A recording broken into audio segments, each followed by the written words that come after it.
Hello, how you? Good morning મિત્રો. હું છું પલ્લવી પ્રજાપતિ. ઓળખાણ આપવાની જરૂર છે ને હું જઈ રહી છું દ્વારકા સિંગલ. આપણે આગળ પાછળ કોઈ છે નહીં એટલે હું એકલી જાઉં છું. કોઈ દ્વારકામાં મારા ફ્રેન્ડ રહેતા હોય તો કોમેન્ટ કરજો જરૂરથી. બાય.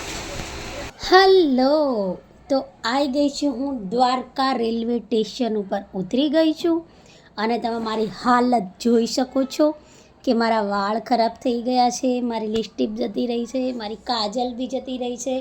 પણ અહીંયા મેં આજુબાજુ જોયું તો અહીંયા ક્યાંય મને દેખાયું નહીં વોશ એરિયા કે જ્યાં જઈને હું મારો હુલિયો મારી હાલત ઠીક કરી શકું.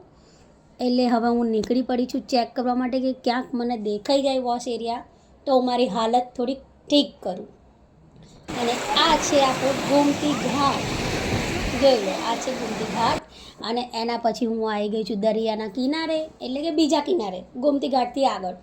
જો આમાં જગ્યા આગી પાછી થશે એટલે જગ્યા આગી પાછી નહીં થાય, મતલબ કે હું જે બોલું મને એક્ઝેક્ટ જગ્યાના નામ ખબર હોતા નથી, એટલે પછી તમે બધા કોમેન્ટ કરતા નહીં કે આ જગ્યાને તો આ કહેવાય, આ જગ્યાને આ કહેવાય. તો પ્લીઝ મહેરબાની કરીને બોલવું નહીં.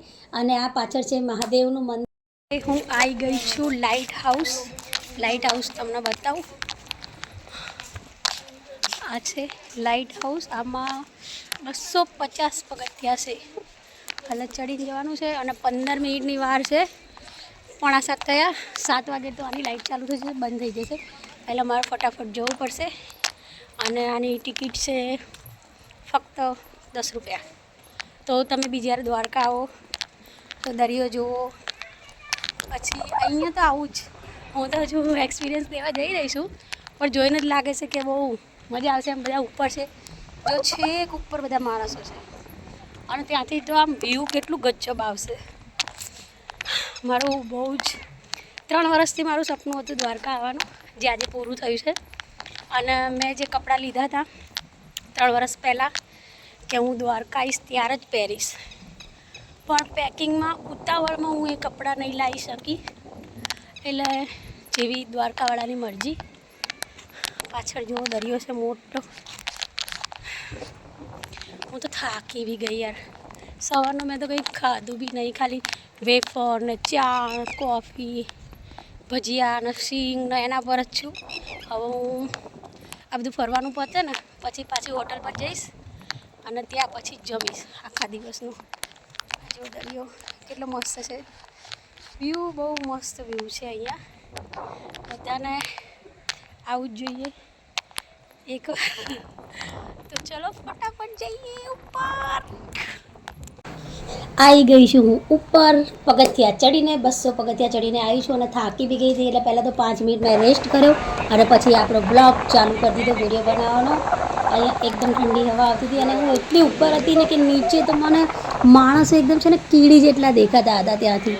અને અહીંયા બધા રીલ, ફોટોશૂટ બધાનું ચાલુ હતું. મેં બી અહીંયા ઘણા બધા વિડીયો બનાવ્યા છે, ફોટોશૂટ કર્યું છે. અને ઉપર જઈને ખરેખર મને એન્જોય, બહુ જ મજા આવી. કે આમ જે ખુશી હતી ને ઉપર જવાની એ પૂરી થઈ ગઈ. ખુશી આમ જન્નતમાં બદલાઈ ગઈ. અને પછી હું આવી ગઈ છું અહીંયા સનસેટ પોઈન્ટ, સૂર્ય ડૂબતો હોય ત્યાં. પણ અમે આવ્યા ત્યારે સૂર્ય ઓલરેડી ડૂબી ગયો હતો, એટલે મને સનસેટ પોઈન્ટ જોવા નથી મળ્યો. એટલે કે સૂર્ય જે એનું ખૂબસૂરતી છે દરિયાની વચ્ચોવચ્ચ સૂર્ય ડૂબતા જોવાની, એ મને જોવા નથી મળ્યું. અંધારું થઈ ગયું થોડીક જ વારમાં અને સૂર્ય બિલકુલ બી દેખાયો નથી મને. હું મોકો ચૂકી ગઈ છું, પણ નેક્સ્ટ ટાઈમ મને જ્યારે બી મોકો મળશે ત્યારે હું હજુ ફરીથી એકવાર દ્વારકા જવા માગું છું સનસેટ પોઈન્ટ જોવા માટે.